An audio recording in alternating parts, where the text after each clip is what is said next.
Good morning विद्यार्थियों। मैं Shiv Kumar Taylor. जैसा कि आप सभी को पता है, मैं गणित विषय पढ़ाता हूँ। तो मैंने पिछला भी वीडियो बनाया था, उसमें भी अपन ने प्रायिकता के कुछ क्वेश्चन किए थे। आज फिर मैं प्रायिकता पे 2-4 क्वेश्चन और करवाता हूँ तुम्हें, और इसी की तरह से तुम्हें प्रैक्टिस करते रहना है आगे।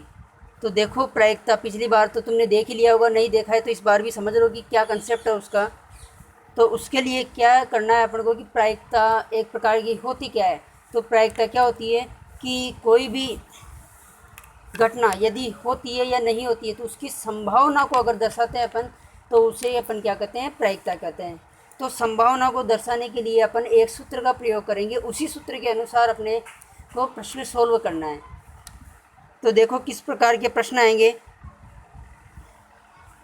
तो इसके लिए देखो सूत्र क्या है कि प्रायिकता का सूत्र अनुकूल संभावना बटे कुल संभावना। अब इसको लेंगे कैसे यूज में, अपन को ये ध्यान रखना है, इस सूत्र को काम में लेना है अपन को, और इसी के अनुसार अपन को सारे कार्य करने हैं। ठीक है ना। तो अब ये चीज़ें होती क्या है, तो अपन उसको प्रश्न के माध्यम से सोल्व करते हैं। देखो किस प्रकार से। जैसे अपन को एक प्रश्न दिया हुआ है, एक पासे को एक बार उछाला जाता है तो 5 से छोटी या उसके बराबर संख्या प्राप्त होने की प्रायिकता ज्ञात कीजिए। तो सबसे पहली बात कि अपन ने फॉर्मूला क्या देखा है, फॉर्मूला देखो एक बार। फॉर्मूला क्या कहता है कि अनुकूल संभावना और कुल संभावना। तो जब भी अपन को प्रायिकता का सूत्र, प्रायिकता का प्रश्न सोल्व करना हो, तो उस प्रश्न को सोल्व करने के लिए सबसे पहले हमेशा याद रखना कि हमेशा सबसे पहले क्या निकाली जाती है, कुल संभावना निकाली जाती है। अब कुल संभावना क्या होती है वो देखो कि जैसे एक पासे को एक बार उछाला जाता है तो 5 से छोटी या उसके बराबर अंक आने की प्रायिकता ज्ञात करनी है अपन को। तो कुल संभावना क्या होगी, तो वो निकालना है अपन को कि दिया हुआ क्या है। देखो अभी इसमें क्या दे रखा है कि पासे को एक बार उछाला जाता है। क्या कह रखा है प्रश्न में कि पासे को एक बार उछाला जाता है। पासा क्या होता है, जो अपन जैसे लूडो खेलते हैं तो उसी में भी जैसे वो भी क्या है, एक प्रकार का पासा है। तो अब उसमें कितने अंक आ सकते हैं, मान लो जैसे 1 आ जाए, 2 आ जाए, 1 मिनट, क्या आ सकता है, 2 आ जाए, 3 आ जाए, 4 आ जाए, 5 आ जाए, या फिर 6 आ जाए।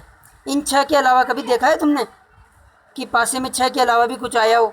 नहीं आया ना, क्योंकि हमेशा क्या आते हैं, या तो 1, 2, 3, 4, 5 या 6 आते हैं। 7 कभी आता हुआ देखा है? नहीं देखा ना। इसका मतलब क्या है कि लूडो की जो कुल संभावना, लूडो या एक प्रकार से पासा भी कह सकते हैं अपन, तो पासे को उछालने पर कुल संभावना क्या हो सकती है, 6 हो सकती है। कितनी होगी संभावना, 6।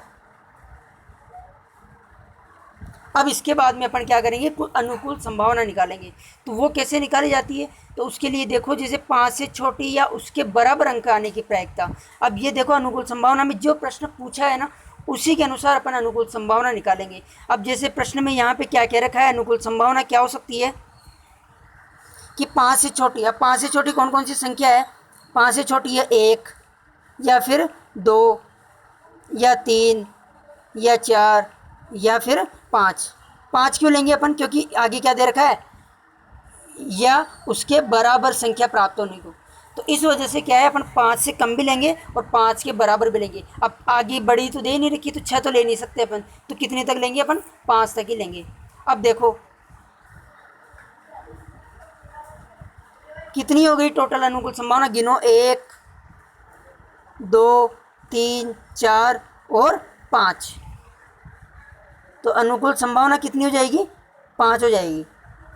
ठीक है ना। अब इसके बाद में अपन क्या करेंगे, वही फॉर्मूला लगाएंगे और प्रश्न को सोल्व करेंगे। अब देखो फॉर्मूला क्या कहता है, प्रायिकता बराबर अनुकूल संभावना। तो बराबर लगाएंगे, अनुकूल संभावना कितनी दे रखी है बताओ, अनुकूल संभावना अपने निकाली कितनी आई है, 5। तो ये अनुकूल संभावना अपन ने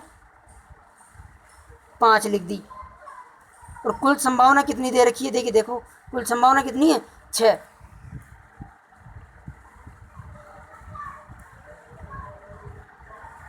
तो इस प्रकार से अपन क्या करते हैं, प्रश्नों को सॉल्व कर सकते हैं। तो ये क्या हो गया, एक प्रकार का ये अपना आंसर हो गया आराम से।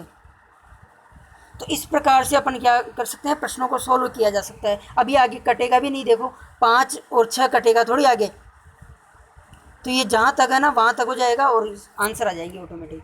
तो इस प्रकार से अपन को प्रश्नों को क्या करना है, सॉल्व करना है। तो इसी प्रकार से आगे भी तुम प्रश्नों को सॉल्व करना। देखो ये मैं और शॉर्टकट करके बता देता हूँ तुम्हें। ये पूरा प्रश्न अपन ने सॉल्व किया है। तो इसी प्रकार से अपनी किताब में बहुत से क्वेश्चन दे रखे हैं, तो इसी पैटर्न के आधार पर तुम सॉल्व करो और आगे प्रश्नों को बढ़ाते रहो, ठीक है ना, जिससे अपने बोर्ड में क्वेश्चन गलत नहीं होवे। ठीक है, तो आज के लिए इतना ही। फिर अगला मैं जब अगला वीडियो बनाऊंगा तो उसमें और अगला कंसेप्ट देखेंगे और अलग इस बार अलग चैप्टर लूँगा। ठीक है ना, धन्यवाद।